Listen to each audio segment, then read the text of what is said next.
for year 2023.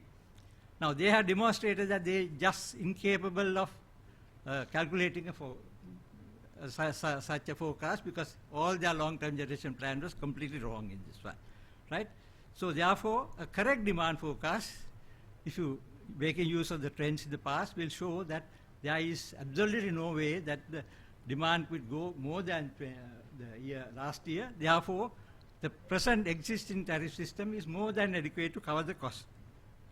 Right. So now this also was published by the PUCSL, which shows very clearly if the generation is about 15,000, then there's absolutely no problem about CEB losing money. And in fact, the generation will be a lot less than that because of the continued reduction of our GDP.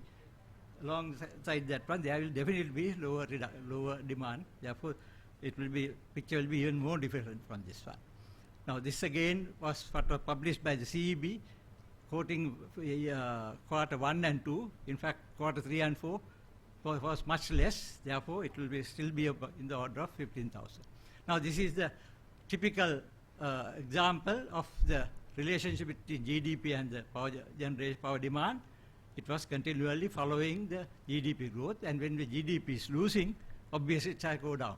Now, we already had, I don't know, something like 9% reduction last year, and we say there will be a further 4.5. So there are absolutely no sense in saying that the 2023 demand is going to go up. So the trend is quite clear, and also that we have this data also came from PUCSL data. So we are talking about something like 15,000 maximum, whereas the tariff claim has been made on the basis of some 17,000, which is about 2,000 gigawatt hours more than what is likely to happen. And also what happens, that extra 2,000 is costed based on the most expensive form of power generation. Now, coal and oil. Coal should be at least 70 rupees now based on current prices, and oil would be at least 120. If it's emergency power, it is more likely to be 150. So are we going to load that kind of cost and say that the average cost is going to go up, and therefore let's increase the cost across the board for everybody? And like the gentleman spoke to me before, we have the access to the low-cost energy. Everybody, us, has a right to enjoy that one, at least to some extent. Therefore, the people who are consuming less than 120, 180, definitely can get their total demand at the low-cost system. I think it has been discussed before also. So there is no way that we can support an increase like that one. Now, PUCSL has, by the Act, is obliged to allow the utility to recover its cost, provided that cost is the most efficient mode of generation, not just any cost that they claim. So PUCSL had to take that responsibility very clearly to get them to prove this is the most efficient cost, and not based on some cooked up numbers and demand figures and things like that one. Right? Actually, our problem is foreign exchange. Increasing the tariff and collecting rupees is not going to solve that problem at all. So every dollar spent, therefore, we must be planning on the basis of making sure the next year's problem will be solved. Our going on paying whatever dollars we get, begged, borrowed, or whatever it is, for importing coal and oil, is just repeating the same problem year after year. Next year also we'll be doing the same thing. Whereas any money that you can find is divert towards generation of renewable energy, particularly in this particular instance, solar energy, which is the fastest mode of adding renewable energy to this thing, then at least next year we know we don't have to spend it again. And year after year, for the next 20, 25 years, we don't have to spend that foreign exchange at all. So what we would have spent is maybe recovered in 1-2 years maximum. So that, why can't we have that kind of thinking going into this thing? Unfortunately, that is not happening.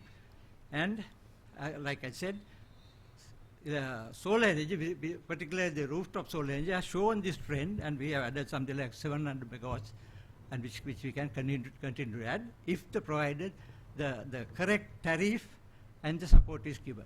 Our way forward definitely has to be on the basis of reducing the demand.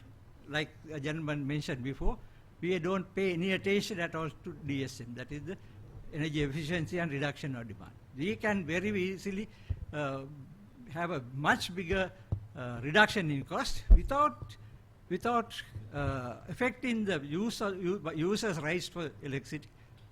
I think SCA has calculated you can reach up to about 20%. So what we must be targeting towards is maximum DSM, and also the rest of the power generation eventually has to be by renewables, so that we meet our original obligations, and the paradigm shift has to happen. But other thing that is completely forgotten about is electricity sector, and the energy sector in particular, should be a consumer's industry, so that the process of generation also is a support for the GDP growth. Right now, we don't gain that one by sending money out to for coal or oil or something like that. As long as we are using our internal resources, that will happen immediately. That has a dual effect of doing so, right? So this should change this picture completely.